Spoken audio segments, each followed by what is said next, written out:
Hey guys, it's Brandon from Brandon's Baseball Cards. Hope you are all having a good week. I go back to work officially. Next week is when classes start back. It's a nice day here in Alabama, so I decided to take a little afternoon respite, if you will. It's the first day the kids are back at school, so the house is quiet, which is kind of nice. But the funny thing about, as any of you that have kids know, as soon as they leave, you miss them. You know, they drive you crazy sometimes when they're here, but as soon as they're gone, you're like, oh, I miss my babies. So they're currently at school, but I thought I would just enjoy a nice cigar and talk about a new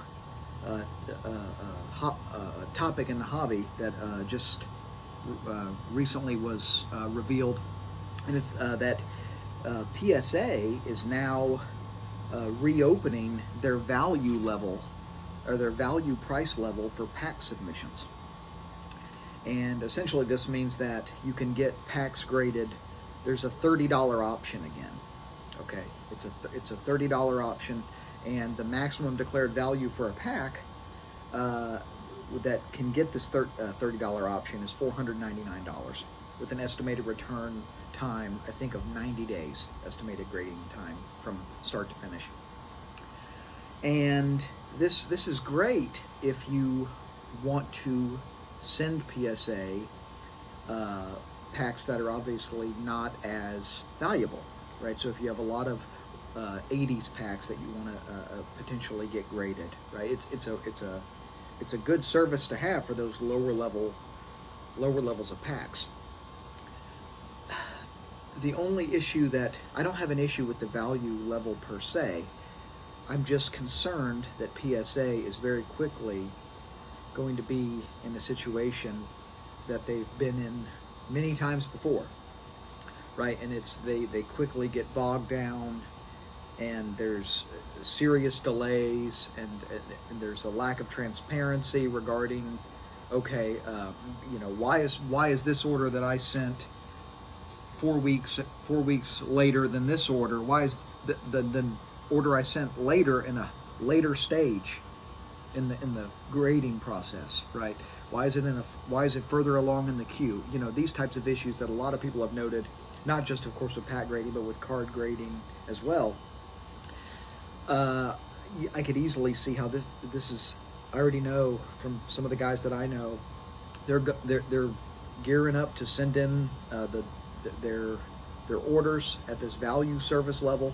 It's going to be today is when the prices are supposed to go into effect, but in the next few days, PSA is going to just have a run of junk wax packs and junk wax era cello packs and this type of stuff. They don't grade rack packs. Oh, cigar went out. I knew that was going to happen once I started talking. But the issue that I think they're just going to be in a situation similar to what they were before, where they're going to be bogged down, and so to me, it's important that unopened collectors in particular understand that it's just because you can get something graded doesn't mean you should. There's a lot of packs that don't need to be in a PSA slab, right? And the whole process of sending a pack off to get graded is very it's not risky, but there are some risks associated with it, because when you send packs to get graded to PSA, they go to PSA, then they go to Steve Hart, who has to authenticate that the pack is unopened, and then they go back to PSA, where they're assigned a numeric grade based on a variety of factors, right? Are there any rips or tears in the pack, that type of thing? How even are the corner folds on the pack? All the different metrics that go into pack grading. And so, to me, it's just there's a lot of risk associated with sending packs back and forth, and you don't want to. Not only do you not want to bog PSA down with a bunch of crappy packs, right? Just because you don't need, no offense to anybody who wants a 1992 Donruss pack graded, but if you're looking to get a whole bunch of 1992 Donruss packs graded, I don't even know if they made, did they make Donruss in 1992? I'm pretty sure they did. It's just an example. But if you're looking to send a whole bunch of these types of packs in to get graded, you're really, you're really creating a lot more work for people like Steve Hart, as well as for the employees at PSA, right? And it's unnecessary, because the vast majority of packs like that are not resealed.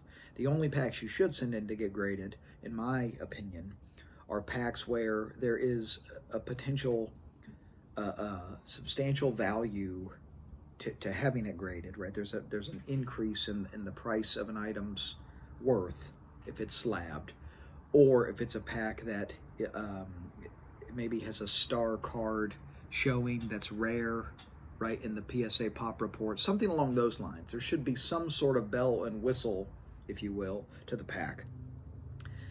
Because in other instances, I mean, yes, you can send in whatever you want. It's a free country. Send in whatever you want and have fun with it. But the more junk that is sent in, right, the less time there is for other higher quality items, or even just mid-tier quality items, right? A nice $200 wax pack that's worth $200, that's worth sending in to potentially get graded if you want it in the PSA slab, or if if you're working on a registry, or whatever the reason you want to get the pack graded, right? That's a substantial value enough pack that you should send it in and be confident that this is a good pack to send in. But if it's a pack that's worth less than the cost of grading, to me it just doesn't make sense. If it's a pack that's legitimately worth $30 or less, why on earth would you pay $30 to get it graded? Makes absolutely no sense. It makes no sense. And there will be individuals that do submit packs like that are, that's probably a $15 pack. Why'd you send it in? Well, I just like to send stuff in to get graded. Okay, just because you can doesn't mean you should. But that's just my 2 cents. I don't know if who in the Vintage Wax and Packs group, if any of them happen to watch this video, they may strongly disagree with me. Feel free to leave a comment below if you're in the group and you think I'm off base here. But it's just my take on this whole thing. But it is cool that there's the value option open again, so that, because there are a lot of good, like I said, mid-tier packs that deserve to be graded. It's nice to have them in the slab. It's nice protection, and it just looks cool. You can stack the new PSA pack holders now. You can stack the packs much better than in the past. There's a lot of benefits to getting packs graded, but not everything that could be graded should be graded. It's kind of the takeaway. But either way, I will quit rambling here. I hope you all are doing well, having a good week. I'll be back with another video soon. Keep collecting vintage unopened baseball, everybody. Take care of each other. See you later.